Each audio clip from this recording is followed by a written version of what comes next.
From contemporary art to classic modern, the art at Art Basel is there to be sold. Steeped in tradition, this is considered one of the most profitable art fairs in the world, attracting more than 90,000 visitors each year. Joelle Romba has worked for galleries and auction houses and is now director of Berlin Sotheby's. Together with her husband Eric, she's been collecting contemporary art for 10 years. This really is a market here at Art Basel. These are market prices. Art Basel is really different from other fairs because a lot of people come here to look at the art as an investment, whereas other fairs are more for people who just love art. Joelle and her husband live with their art in their Berlin villa. The big Philippe de Crouzat piece hanging in the bedroom appears to be moving, an optical illusion. The whole house is covered in art. There are paper cuttings by Albrecht Schneider on the staircase. A series of concrete sculptures are spread throughout the numerous rooms, imposing themselves on everyday life. And instead of a TV in the living room, there's a video installation. My husband and I generally agree on what to buy. We normally go on our gut feeling and tend to have the same opinion. Sometimes not, though. If that happens, the person who wants it has to pay for it alone.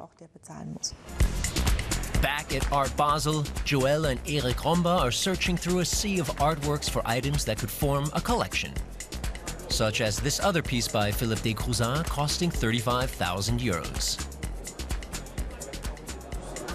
It would suit us, unfortunately. We have a similar piece in our bedroom and another smaller, colorful work by him. This would be a nice accompaniment because it's in a different format and style. Joelle finds something she wants to show her husband on the very first day of the event. It's by Thilo Heinzmann. She already owns a black and white painting by the German artist. For this piece, he used a very delicate orange pigment from Japan. The only possible deal breaker is that when we bought the first painting 7 years ago, it was a quarter of this price here. We're talking 22,000 euros. Collectors happy to spend millions on art that catches their eye tend to gather in the wing reserved for works by Pablo Picasso, Claude Monet, and Marc Rothko. Austrian gallery owner Thaddeus Ropac has pieces by Georg Baselitz, Robert Rauschenberg, and Gerhard Richter that could fetch several 100,000 euros, if not millions. Most of these works changed hands within hours of the art fair opening.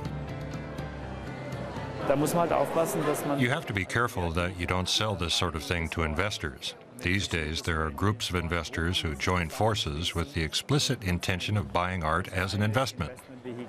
We try to keep that from happening. Oh, no. How come? Did you bring something else? Or? We didn't. Oh, okay. One of the pieces that Joelle Romba had her eye on has been sold. The gallery owner shows her similar pieces on her iPad. But then Joelle and her husband stumble across something else they instantly fall in love with. It's from 2015. This is new.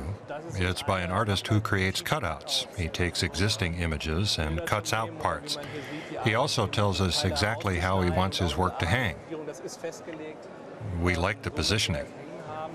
Something's lost with the cutouts, but something's also gained, if you like, with the arrangement. The couple are looking at works in the 22 to 50,000 euro price range. But which one will it be?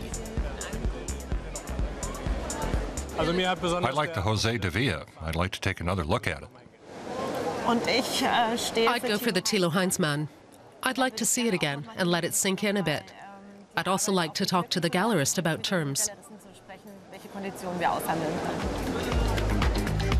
Joelle and Eric Romba are prepared to take their time deciding. Someone else might get there first, but that's a risk they know they have to take.